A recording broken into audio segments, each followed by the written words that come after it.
Welcome back. I am John P. Today we are going to be talking about whether or not Sinn watches are good. Sinn is a brand that has gained so much popularity in the recent years, especially with watch collecting becoming more popular, and it makes sense. There are some really great reasons why people are gravitated towards these Sinn watches, but additionally, there are some reasons why Sinn watches may not be right for you. I'm going to be sharing with you the pros and cons of Sinn watches in just 1 second. But before we do that, of course, on the wrist today, Seiko Rowing Blazers Rally Diver limited edition collaboration watch, as well as the matching hat with the Seiko name, and it says Rowing Blazers on the back. This is kind of my beach watch. I love it. It's super cool, super fun, and it's just nice. I just like the style and the aesthetic. Very nice strap as well in terms of the color. So it's what I'm wearing. And guys, please do not forget to check out delraywatch.com, where we have so many cool watches, including some very rare high-end Cartier watches, Tourbillon watches, some Mosers in stock, and some Tudors. We brought in so many Tudor Black Bays in the last week. It's pretty astounding. So if you are in the market for that, please check out delraywatch.com, and you can find me on Instagram, The Real John P. So Sinn watches as a company, who are they? Where do they come from? Now, Sinn is a very new company. They were founded in the early 1960s by a man with the name Sinn, right? His last name was Sinn, and he started this company to be producing precision instruments, and they would handle a lot of contract manufacturing, right? So they would make contract watches, and they'd make instruments for different types of vehicles and for the timekeeping, right? And that's what they would do based in Germany. And eventually the company kind of transitioned. It brought on a new owner. The new owner decided to go more to the authorized dealer and build out a collection model. So in 1994, the company was sold to a person that is running it, and the way that they ran it was to be more in line with all the other watch companies that were succeeding out there, the Rolexes of the world, the Omegas, where you had that the authorized dealer distribution chain model where you'd have a proper collection and you'd have your own branding with the Sinn name on it. And that's exactly what they did. They built out the collections, they built out the chronographs, all the models out there, the dive watches. They focused on the tooling precision instruments because that is, of course, where they came from. But the interesting thing to note is they only reach about 12,000 pieces in terms of sales today. So putting that into perspective, Rolex sells, maybe just over 1 million, it's rumored, just over 1 million watches per year. But a micro brand, a smaller limited production micro brand might only sell about 1,000. So they're much more in terms of volume than a new micro brand that just came out, a year ago perhaps. But compared to, behemoths like a Rolex or let's say a Seiko, for example, they're much smaller, more nimble, able to hit the market with models quicker, develop products a little faster in response to feedback from watch collectors out there on the internet, and kind of handle their business that way. And of course, they are based out of Germany, so they'll use Swiss movements, but the watches are produced for the most part, most of their models in Germany, with that German heritage and perspective that you can see in certain products out there in the market. Now, the pros and cons. I think first we need to talk about these watches and the cases. They have a case manufacturer called SUG that's a joint partnership with Sinn, as well as the people that were behind the company called Fricker. If you've been a long-time watch collector, you go on the watch forums. There was a time within the last decade that there were these German watch brands that would use Swiss movements, but these German cases by this case manufacturer called Fricker that produce these very high-quality cases, much in line with what you see from Sinn. And we had those people that partnered up with the people over at Sinn that now run this case manufacturer, and they use these cases in the Sinn watches. And so this SUG Glashütte case manufacturer based in Germany, all they focus on is producing the highest quality cases that they can with the best engineering, rugged and durability. That's what they do. That's all they do. That's all the company focuses on is the case. And so when we look at a watch that's going to retail from Sinn at anywhere between $1,000 to maybe upwards of $5,000, depending on the model, but that's their range they work in. We're talking about really some of the best cases you can get in this range because there's a company that focuses on just producing the best cases, and they use this. Now, if you haven't heard of this and you're a diehard Sinn collector, or you love the brand, or maybe you're just curious, there's a web page or there's a page on the website of Sinn where they actually explain the SUG case manufacturer, how it works, and a lot of the stringent and extreme testing they put their designs through. So I think that's interesting if you are curious to check that out on their website. Now, the next thing that Sinn offers as a pro is with the cases, they offer this special tegimented steel. They have this kind of submarine steel that they use in some of the watches that make it really rugged and durable. Once again, touching back on the cases, but that's not the only technology that they offer that's unique and interesting at especially this price point, which is a recurring theme, and it's not made in any way, the comments are not made in any way to kind of take away from the watch, but really show how much value you get, is they actually have a technology that detects moisture and pulls it out of the watch. They have these modules that you see in some of the watch cases that will turn a color blue when water is detected and pull the moisture out of the watches. Typically with a watch, when it gets wet, there's moisture. You might see some fogging on the interior of the crystal, or maybe you see nothing and it contributes to damage over time inside the watch.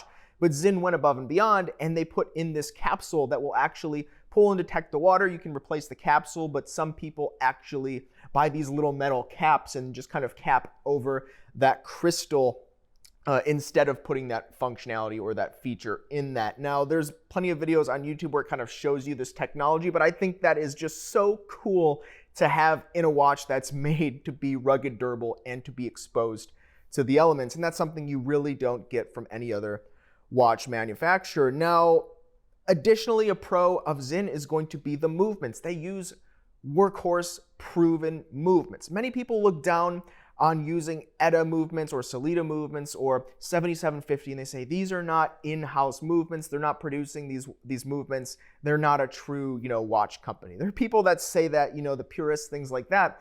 But the reality is, when we're talking about a watch that needs to be rugged, durable, consistent, reliable, why would you not choose the most reliable movement, right?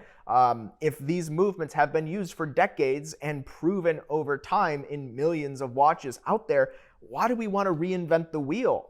Sure, maybe we want to do something just to say we did it, but if the ultimate goal is to produce the most consistent, reliable, rugged, durable watch, why not use the thing that has already been manufactured by movement manufacturers that sought out to and strive to produce the most reliable, accurate movements? That's my opinion, but what do you think about this?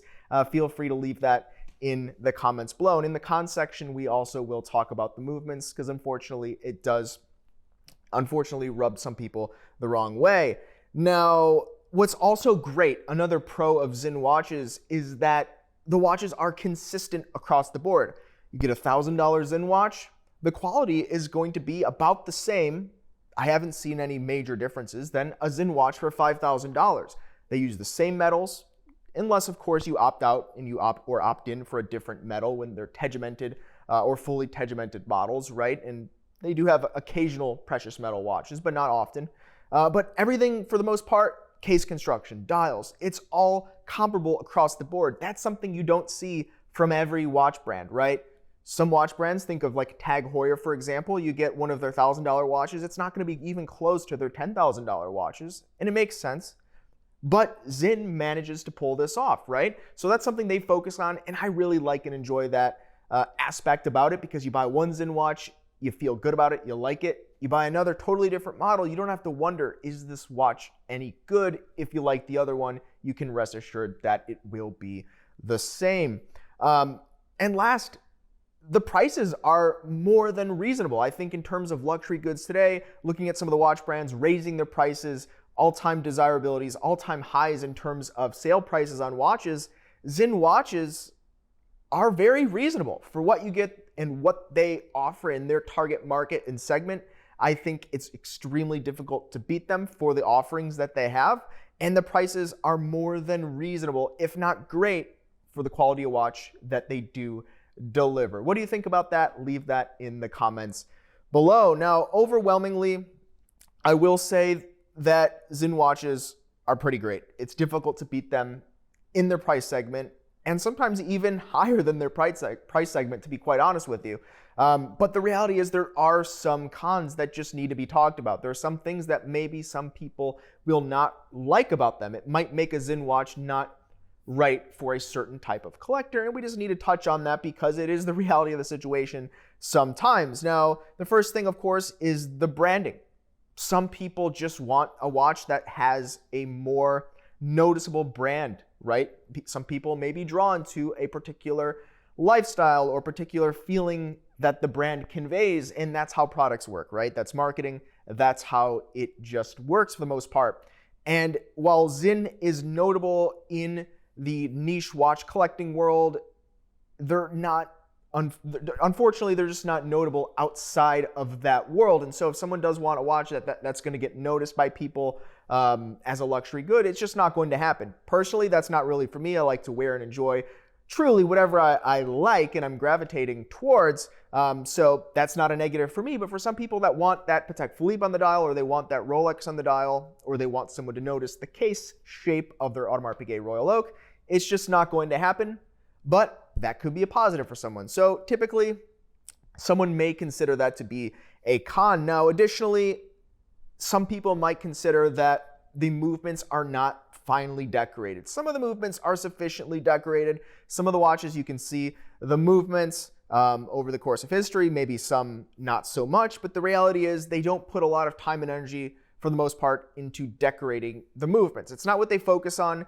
And I understand that for them to deliver great tool watches, why would they put time and effort into hand finishing, guilloche, dials, and well, I think they actually do have a guilloche dial, but in terms of finishing the overall watches and putting Coste de Genève and, perlage on the movements, they're not just going to do that. It doesn't really make sense for the type of watches that they generally are producing. I get it, but some people really want to have that finely decorated movement, or maybe the more sophisticated dial, as I mentioned with the guilloche. So it could be a con for you, right? I think it really is a cost-saving measure and it delivers a better value at the price point, but some people may think that's a con and it's something for you to consider. Also, a lot of the watches are just bigger. One of the reasons I currently don't have a Sinn is the last Sinn that I purchased, it was a chronograph. Unfortunately, it was just too thick. Now, it's a 7750, Valjoux 7750 chronograph movement, so there's only so much that can be done, but the reality is I felt that the watch was a little bit thicker than it needed to be to house the movement, and it was just too big of a watch for me personally with my wrist size to wear. Now, I know this is a bigger watch, which is why I don't wear it every day, but if you do have a smaller wrist, let's say under 7 inches, going closer towards the 6 inches in circumference, Sinn sport watches are just larger, right? They do have a smaller size in some of their watches, but overall, they produce larger, chunkier, rugged, durable watches. So some people that are more gravitating towards the small ones or smaller sizes, more classic sizes, may have a difficult time with most of the offerings from the brand. And lastly, this one is also a con of the brand, is if you like gold watches or precious metals or platinum, things of that nature, they don't have a lot of offerings. They have some two-tone offerings in some of the more feminine watches. They also have two-tone offerings paired with things like mother of pearl dials. But while Sinn has offered watches that have come in gold in the past, they don't really have a large selection of these watches today. So if you're looking for, a gold dive watch or a gold chronograph, they really are not focused on that per se. So it can be difficult if, to really consider them as a brand if you're more into the, the flashier, the showy, or more, I guess you'd call them precious metal focused or centric watch models out there, like a brand like Rolex offers. But overall, I think, in terms of Sinn watches, if we had to give it a final stamp, are they good? I would say absolutely they are good. If you're looking for a rugged, durable, reliable, some might even say no frills watch that's truly been proven and tested, and it's going to be some of the best in class at price point sport watch, instrument watch that you really can find. Sinn makes an amazing watch. Now, it does have some things that maybe makes the brand not attractive to everyone. But I think if you fit into their focus and their target customer segment of watch collectors, it's really difficult to beat a Sinn watch. But what do you guys think? Are there any Sinn collectors out there? I know I'm going to receive so many comments because, once again, this brand seems to have such a strong cult following, and I love to see it and hear it in the comments below. Guys, please do not forget to thumbs up, like, and subscribe. I really do appreciate it. You can find me on Instagram, TheRealJohnP, and you can also check out DelReyWatch.com. Thanks, guys. We've been chatting with John P.